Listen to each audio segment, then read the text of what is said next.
طفلة صغيرة شفت بعيني الفرنساويين بيطردونا من أرضنا وبياخدوها مننا. أرضنا احنا ليه؟ عملنا ايه؟ كان في ماتشات تعاون بين بلدين، كل الصداقة وكل التاريخ وكل التعاون وكل الإخوة بيربطوا ببعض في بعيد عن الحدود. يعني بتبعدنا حدود إنما مش تبعدنا أبدا، لا طباع ولا مجتمع ولا سياسة ولا مصلحة واحدة ولا حاجات كتيرة بتربطنا ببعض مش ممكن التاريخ يقدر ينهيه. أنا عشت مع بن بيلا أبو جاب، عشت معهم كفاح ما تفهم لما كانت المعركة مشتعلة بين المواطنين وبين الفدائيين وبين فرنسا واستعمارها. يعني عشت المعارك دي وانا عايز اقول لحضرتك فيلم جميلة تحديدا اول حاجة اول الفكرة جت منين اصلا؟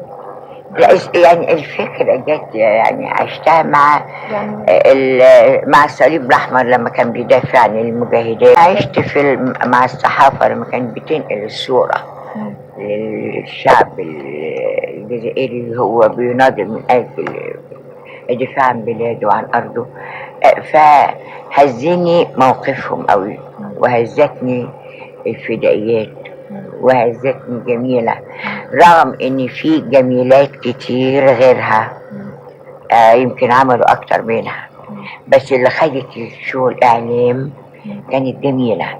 وجميلة خدتها السيمبول، رمز لكفاح كل بلد بتناضل وتكافح وبتضحي من اجل حرية بلدها واستقلالها.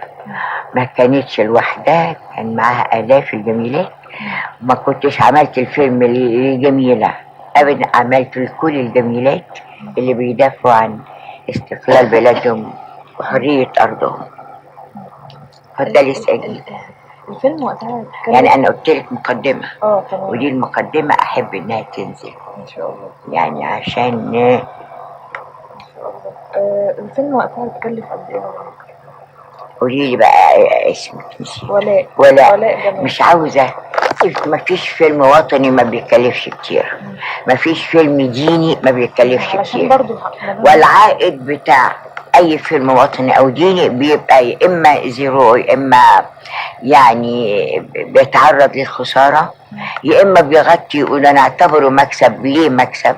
لانه بيبقى تسجيل لتاريخ السينما المصرية والعربية ونشان على صدري والتاج على رأسي من عملت أفلام وطنية، أفلام قومية، أفلام دينية، ودي حاجة بتتحسب لي وتتحسب للسينما المصرية. أهمية السؤال جاي من أنت بتسأل عليه جدا، وكمان العائد بتاعه ممكن ما يغطيش التكلفة. لا مفيش عائد في فيلم وطني. لا بيبقى في عائد تجاري لان ما هو الفيلم الوطني ما بيبقاش تجاري، انما النجاح بتاع الفيلم الوطني او القومي يعني في افلام اجتماعيه قوميه بتبقى زي الافلام الوطنيه بالظبط واكتر، بيبقى لها تاثير على المجتمع وتاثير على الراي العام، بيبقى مهم. حضرتك اكتر حد اصلا عمل ده بيعد برضه في تاريخي ان انا من ضمن العلامات اللي في تاريخي الافلام اللي هي كانت انتاجي اللي انا انتجتها، من ضمن اعمالي ان ده بيعد في تاريخي وتاريخ السينما المصريه. يعني انه افلامي اللي انتجتها كانت بتدرس في معهد السينما، يعني افلامي اللي انتجتها كانت بتدرس في معهد السينما، وفي اكثر من طالبه عملت رساله الدكتوراه بتاعتها، رساله التخرج عملتها عن جميله وعن اين عمري وعن النداهه بتاع الدكتور يوسف إدريس، وجميله بتاعت اكثر الكتاب اللي ساهموا في كتاب الجميله.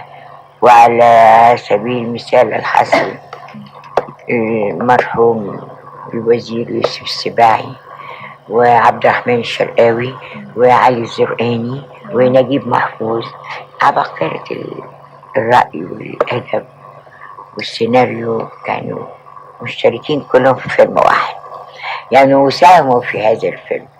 فيعني كان تأثيره الحمد لله كان تأثيره كبير قوي على الرأي العام.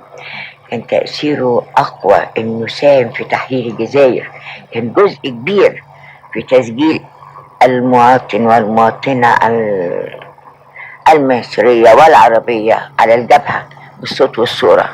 وده اللي كان تأثيره كبير جدا لما اتعرض في كل بلد، فتح أسواق عالمية قدام الفيلم المصري، وساهم في تحرير عرض الفيلم لما اتعرض على الرأي العام.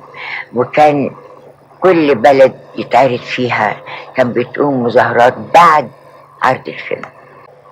سارتر قال لحضرتك كان سارتر شاف الفيلسوف العالمي الكبير.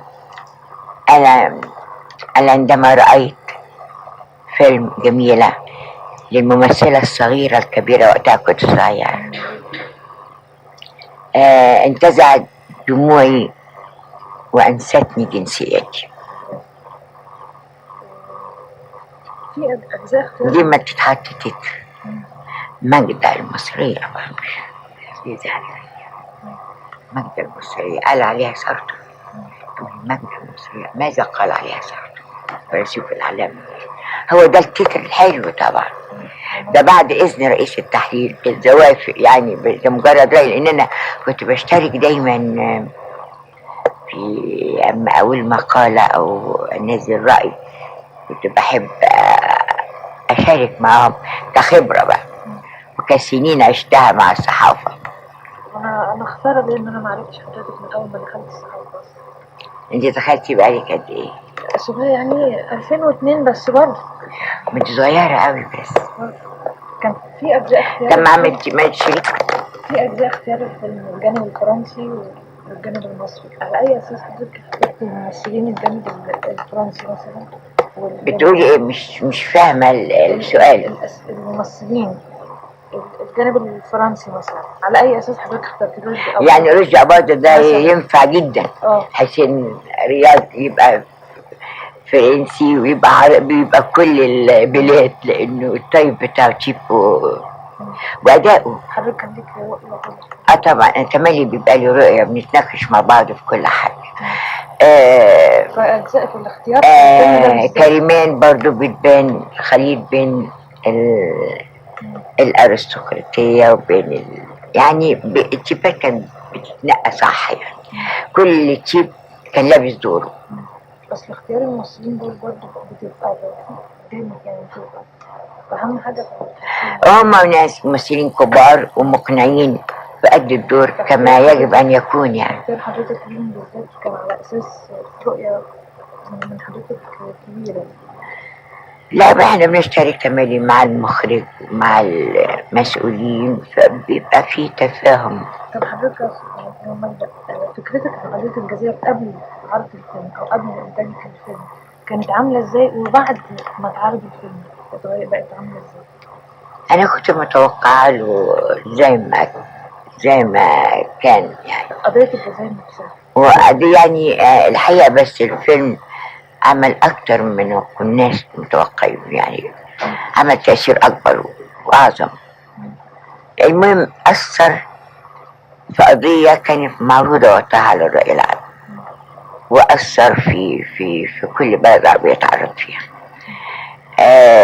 فده كان تأثيره كبير، وعايش النهارده. يعني يكفي إنه عايش النهارده، يكفي إنه في سنة ما اتكلموش عن الفيلم المصري اللي اتعمل. وبعدين أنا بشوف إنه برضو إنه ما ننساش موقف مصر بالنسبة للجزائر، وده واجب على مصر وحق من حقوق كل بلد عربي على مصر، لأن هي زي ما بيقال دايما الحضن الكبير، حتى مهما أسيء إليها فهي حضن كبير، لأن الأم بتدي بدون عائد وبدون انتظار للعائد وبدون مقابل. والكرامة دي الكرامة هو ده كرامتنا في بلدنا وفي غير بلدنا.